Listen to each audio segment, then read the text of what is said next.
semua, Shalom.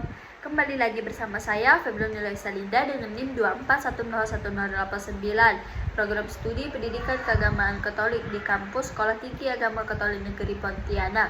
Nah, di video ini saya akan mempresentasikan diktat saya, mata kuliah Ilmu Sosial Dasar dengan dosen pengampu Bapak Yakobus Julianelis STM SOS. Yang pertama ada kata pengantar. Puji syukur kehadirat Tuhan Yang Maha Esa atas segala rahmat-Nya dan karunia-Nya sehingga diktat mata kuliah Ilmu Sosial Dasar ini dapat diselesaikan dan disusun untuk menunjang proses pembelajaran mahasiswa.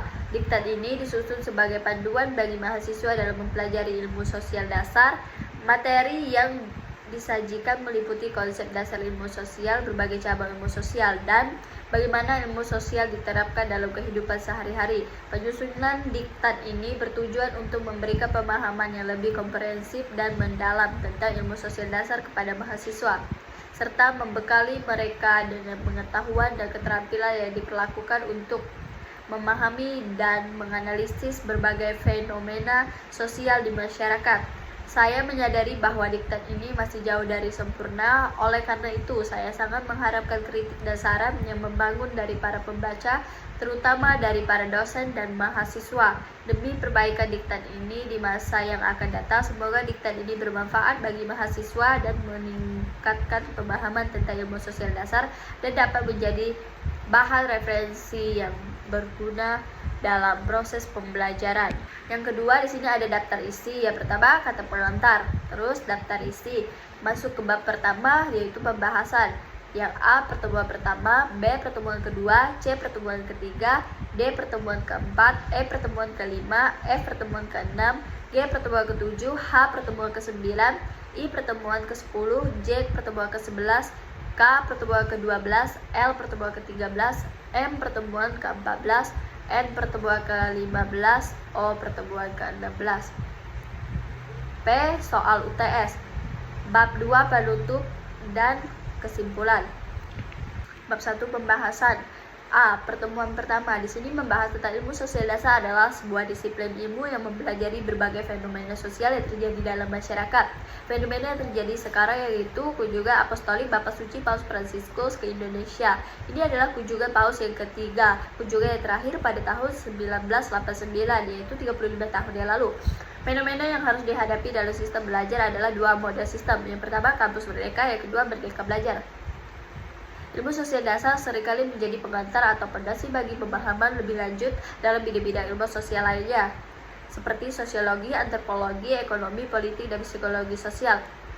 Adapun aspek-aspek utama dalam ilmu sosial dasar yaitu pertama manusia sebagai makhluk sosial, yang kedua struktur sosial, yang ketiga kebudayaan, yang keempat perubahan sosial, yang kelima masalah sosial. Pengertian ilmu sosial dasar adalah ilmu sosial dasar bertujuan memberikan pemahaman mendasar tentang berbagai masalah sosial yang terjadi dalam masyarakat, membantu mahasiswa mengembangkan kemampuan analisis terhadap permasalahan sosial, dan menumbuhkan kesadaran akan besar serta tanggung jawab sosial. Pertemuan kedua yaitu membahas tentang individu dan masyarakat. Yang pertama pengertian individu, yang kedua pengertian masyarakat, yang ketiga hubungan antara individu dan masyarakat. Yang pertemuan ketiga membahas tentang interaksi sosial. Pengertian dari interaksi sosial adalah proses di mana individu atau kelompok saling bertukar tindakan, sikap, dan komunikasi baik secara langsung maupun tidak langsung. Adapun ciri-ciri interaksi sosial, yang pertama terdapat pelaku lebih dari satu orang, yang kedua adanya komunikasi, yang ketiga adanya respon, yang keempat bersifat timbal balik. Syarat-syarat interaksi sosial, yang pertama kontak sosial, yang kedua komunikasi. Bentuk-bentuk interaksi sosial, yang pertama interaksi asosiatif atau membangun, yang kedua interaksi disosiatif atau memecah.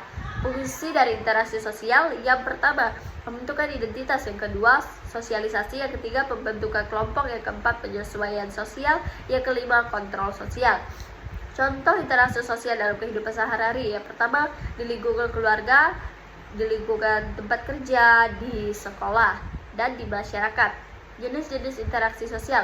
Interaksi sosial dapat dibedakan menjadi dua kategori, kategori utama. Pertama interaksi asosiatif membangun dan interaksi disosiatif memecah. Pertemuan keempat membahas tentang nilai sosial.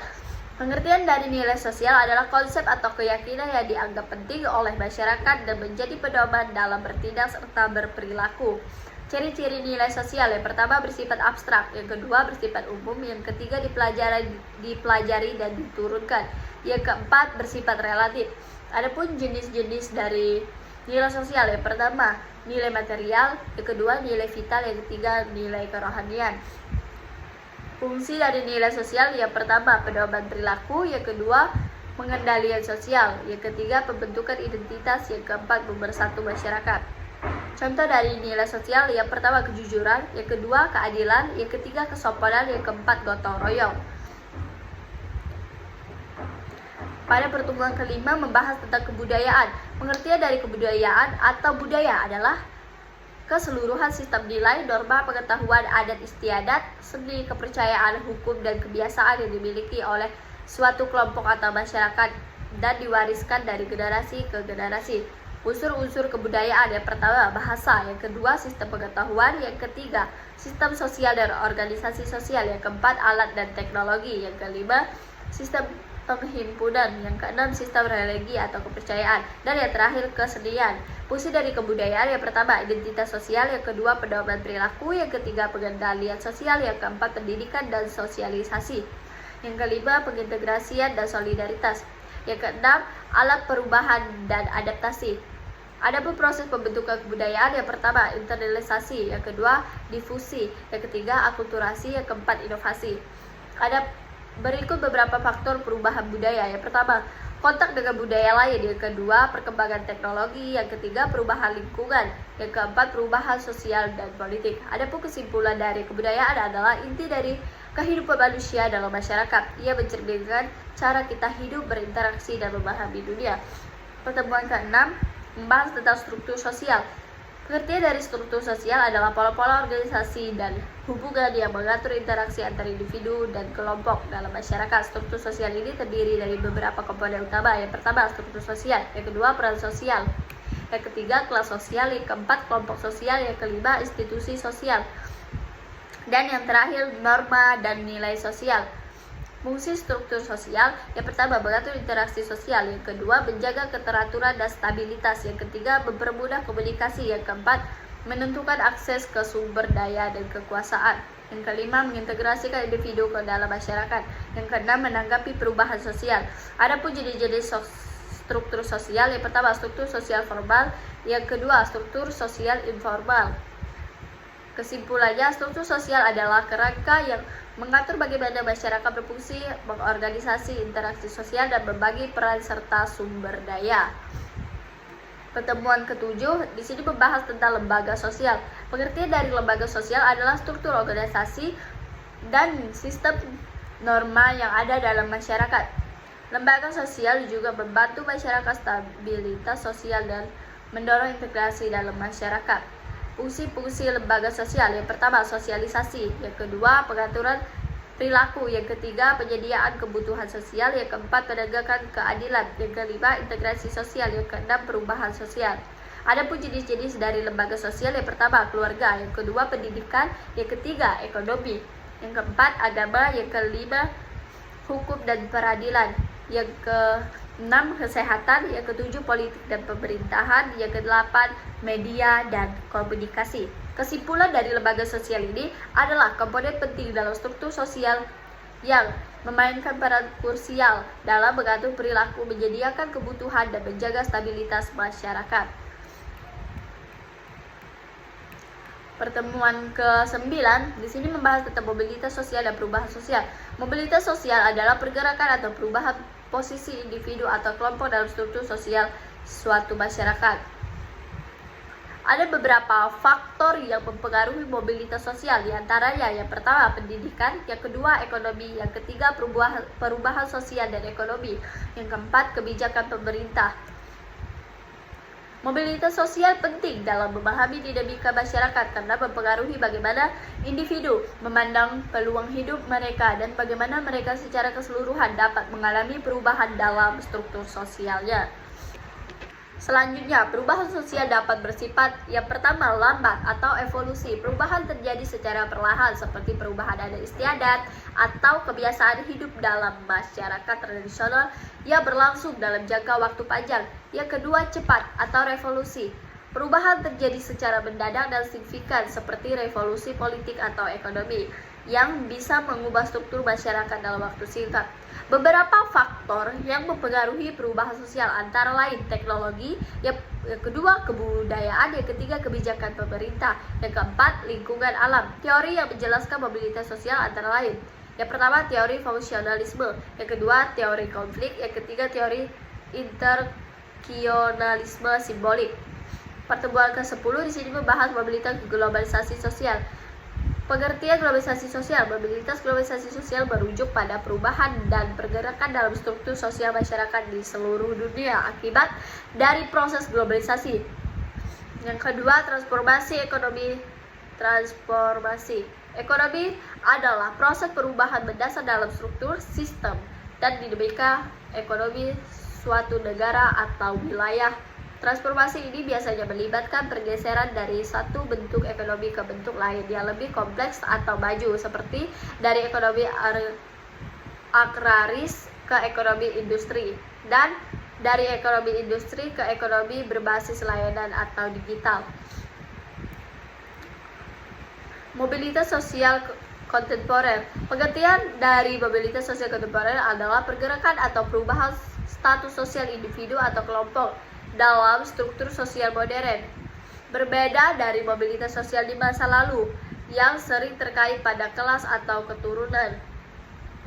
Mobilitas sosial kontemporer banyak dipengaruhi oleh faktor-faktor seperti pendidikan, teknologi, ekonomi global, dan kebijakan sosial yang lebih induktif. Ada buku kesimpulannya, mobilitas sosial kontemporer membawa peluang bagi individu untuk memperbaiki kehidupan mereka melalui berbagai jalur. Namun, tantangan seperti ketimpangan dan kesenjangan tetap perlu diatasi untuk menciptakan masyarakat yang lebih inklusif dan adil. J. Pertemuan ke-9. Di sini membahas tentang kemiskinan dan pengangguran.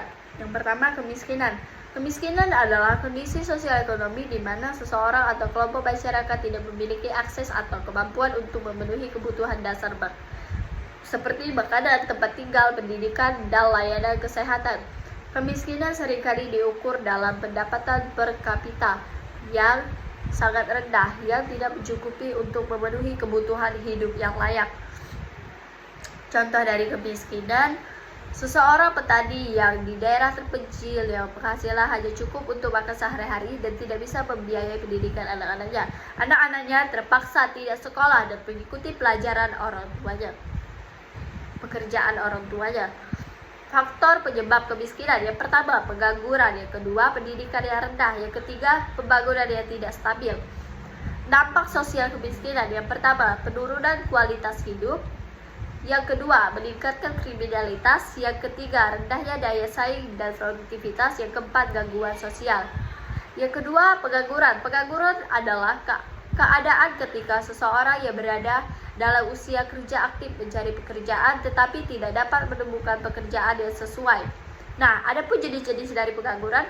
Pengangguran struktur. Yang pertama, pengangguran struktural. Pengangguran struktural terjadi karena perubahan struktur ekonomi seperti yang pertama perubahan ekonomi, yang kedua perubahan kebijakan ekonomi, yang ketiga perubahan struktur industri. Contoh dari pengangguran di sektor manufaktur karena otomatisasi. Yang kedua pengangguran friksional atau pengangguran siklis. Pengangguran friksional terjadi karena yang pertama pencarian pekerjaan baru, yang kedua perubahan pekerjaan, yang ketiga keterlambatan dalam mencari pekerjaan. Contoh pengangguran yang sedang mencari pekerjaan lebih baik. Yang ketiga pengangguran musiman. Pengangguran musiman terjadi karena perubahan musim dan ketergantungan pada industri musim. Contoh dari pengangguran di sektor pariwisata pada musim liburan. Selanjutnya ada pengangguran kontrak. Pengangguran kontrak terjadi karena yang pertama kontrak kerja berakhir, yang kedua perusahaan mengurangi pekerjaan. Contohnya pengangguran setelah kontrak kerja berakhir. Selanjutnya ada penyebab pengangguran. Yang pertama, kurangnya lapangan pekerjaan. Yang kedua, kurangnya keterampilan. Yang ketiga, pendidikan yang tidak relevan. Yang keempat, pertumbuhan ekonomi yang tidak cepat. Yang kelima, ketidakstabilan ekonomi. Yang keenam, kurangnya dukungan pemerintah. Selanjutnya, pertemuan ke-12 membahas tentang globalisasi dan dampaknya. Pengertian globalisasi adalah proses integrasi internasional yang mencakup aspek ekonomi, budaya, teknologi, dan politik. Globalisasi memungkinkan dunia menjadi lebih saling terhubung baik melalui perdagangan, teknologi, komunikasi, maupun hubungan antar budaya. Dampak positif globalisasi. Yang pertama, kemajuan teknologi. Yang kedua, pertukaran budaya. Yang ketiga, ekonomi global. Yang keempat, akses pendidikan. Dampak negatifnya, hilangnya identitas budaya. Yang kedua, ketimpangan ekonomi. Yang ketiga, kerusakan lingkungan. Yang keempat, ketergantungan ekonomi. Adapun faktor penyebab globalisasi, yang pertama perkembangan teknologi, yang kedua liberalisasi ekonomi, yang ketiga peran organisasi internasional.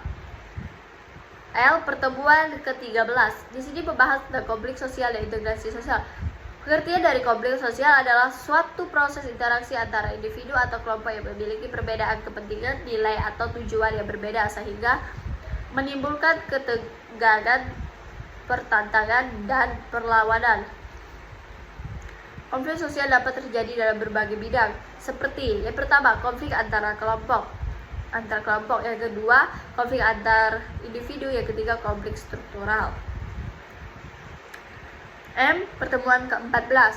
Di sini membahas tentang diskriminasi dan intoleransi, kerusakan lingkungan, masalah kesehatan, serta kriminalitas. Diskriminasi dan intoleransi, kerusakan lingkungan, masalah kesehatan, serta kriminalitas adalah beberapa masalah sosial besar yang mempengaruhi banyak masyarakat di seluruh dunia. Masing-masing masalah ini memiliki dampak signifikan terhadap kehidupan individu dan kelompok dalam suatu masyarakat, serta seringkali saling terkait satu sama lain. Berikut adalah penjelasan mengenai masing-masing masalah sosial. Yang pertama, diskriminasi dan intoleransi.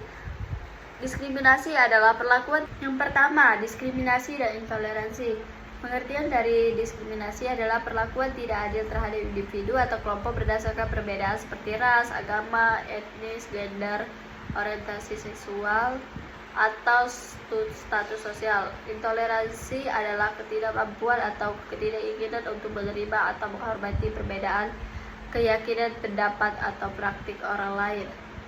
Yang kedua, kerusakan lingkungan. Kerusakan lingkungan merujuk pada degradasi kualitas lingkungan yang terjadi akibat aktivitas manusia yang mengarah pada hilangnya keanekaragaman hayati, perubahan iklim, solusi deforestasi, dan kerusakan ekosistem lainnya.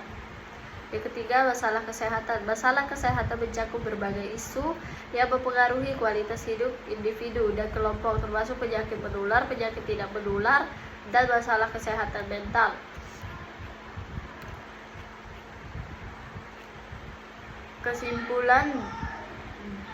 Kesimpulan dari diskriminasi dan intoleransi, kerusakan lingkungan, dan masalah sosial dan kriminalitas adalah masalah sosial yang sangat mempengaruhi kesejahteraan masyarakat di berbagai belahan dunia. Setiap masalah ini memiliki dampak yang luas, baik secara individu maupun kolektif, dan seringkali saling terkait. Diskriminasi dan intoleransi dapat memperburuk ketegangan sosial dan merusak kohesi dalam masyarakat, dan kerusakan lingkungan berpotensi mengancam keberlanjutan kehidupan manusia dan makhluk hidup lainnya. Selanjutnya, masalah kesehatan baik fisik maupun mental berdampak pada kualitas hidup dan produktivitas masyarakat. Dan yang terakhir, kriminalitas mengganggu ketertiban dan menurunkan rasa aman dalam masyarakat. Untuk mengatasi masalah-masalah ini dibutuhkan pendekatan holistik dan kerjasama antara pemerintah, masyarakat, dan sektor swasta untuk menciptakan kebijakan yang inklusif dan berkelanjutan, serta menumbuhkan kesadaran akan pentingnya perubahan sosial yang positif.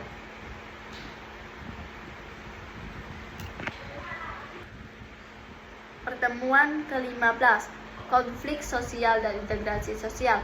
Konflik sosial adalah pertentangan antara dua atau lebih kelompok dalam masyarakat yang bersaing untuk mendapatkan sumber daya, status, kekuasaan, atau nilai yang sama. Sementara integrasi sosial adalah proses di mana individu dan kelompok dalam masyarakat terkait bersama melalui nilai-nilai, norma, dan institusi bersama. Berikut beberapa penjelasan lebih lanjut. Yang pertama, konflik sosial. Ada penyebab, ada bentuk, dan dampaknya. Integrasi sosial, ada faktor, manfaat, hubungan antara konflik dan integrasi sosial. Konflik dan integrasi sosial adalah dua kekuatan yang saling terkait dalam masyarakat. Konflik dapat menyebabkan ketidakstabilan sosial, tetapi juga dapat menjadi katalis untuk perubahan sosial positif. Integrasi sosial dapat membantu mencegah konflik, tetapi juga dapat menghambat perubahan sosial yang diperlukan. Menangani konflik sosial, yang pertama, dialog dan negosiasi. Yang kedua, mediasi. Yang ketiga, resolusi konflik. Yang keempat, pendidikan. Dan yang terakhir, peningkatan partisipasi. Pentingnya integrasi sosial. Integrasi sosial sangat penting untuk menciptakan masyarakat yang stabil, harmonis, dan adil.